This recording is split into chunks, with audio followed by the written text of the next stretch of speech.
Joined today by Mitchell Firestein. He's a fund manager and the author of Planet Ponzi. Also joining us is Brandon Arnold. He's the executive vice president for the National Taxpayers Union. Good morning, gents. Good morning. Good morning.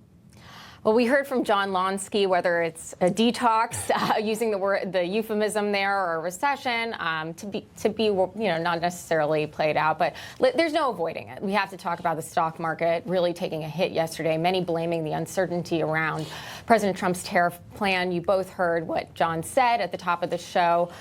Brandon, I'll start with you. Should we be concerned about a recession at this point?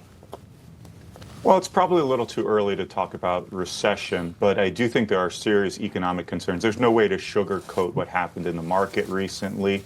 The economy is kind of people are a little anxious right now, not just investors on Wall Street, which are getting most of the attention, but people on Main Street, everyday Americans, are concerned about the health of the economy, about the future of prices, job security, and so forth. So Trump really needs to step into this void here and provide some degree of certainty when it comes to not just trade policy, but economic policy, assuring people that he has a plan and that we're going to reduce taxes and deregulate and make sure the economy grows, doesn't face anything resembling the R word.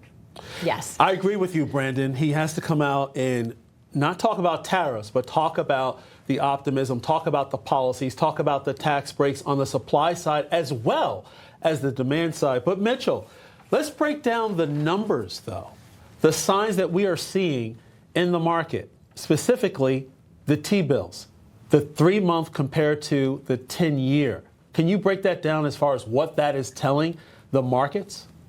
Right. Well, look, that's a sign that the bond market traders look at. And in my former life when I was trading, you'd look at an inversion. That's called an inversion in the bond market when the yield in the 10-year falls below the short-dated yield. So that basically foretells that there will be a recession soon. So this was going on for a bit of a while, and I think last year I mentioned that we were likely to have a recession. Before the election, I mentioned this, no matter who gets elected, because of all the excesses in the Biden administration and all the excess spending and the overvaluation of the stock market.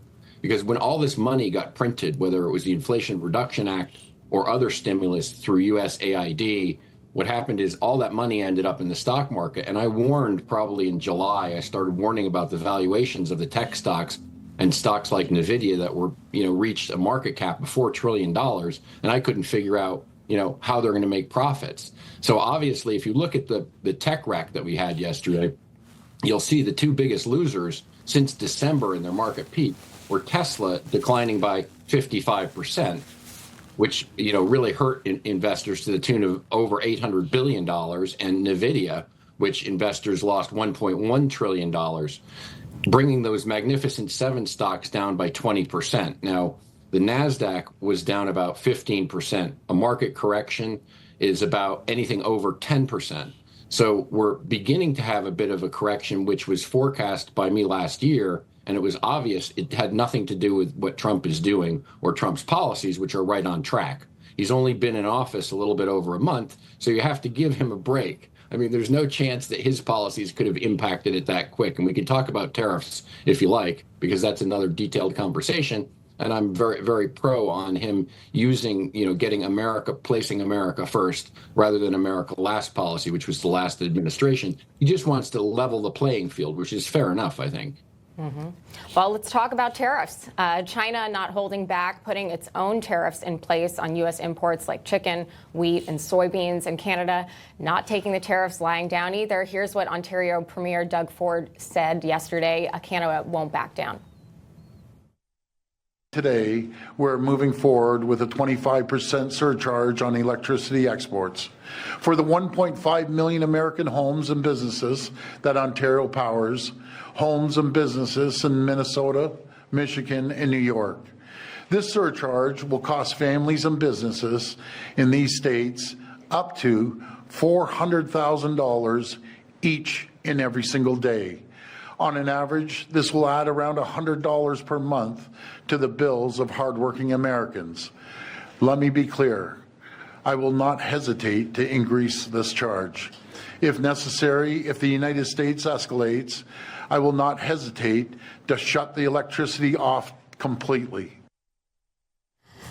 Brandon, I mean, let me be clear. We've been being ripped off by numerous nations for a long time now, whether it was Mexico, Canada, China specifically. It's been outrageous in terms of the unfair trade that we've been experiencing. But your reaction? Yeah, I mean, I think we're in a much better place than Canada or Mexico when it comes to our economy right now. You know, the average American salary is about $20,000 more than the average Canadian salary. And with Mexico, it's not even worth comparing. We're just legions of dollars ahead of where they are. So, you know, our economy is doing much, much better than the Canadian economy, the Mexican economy, virtually any other economy in the world.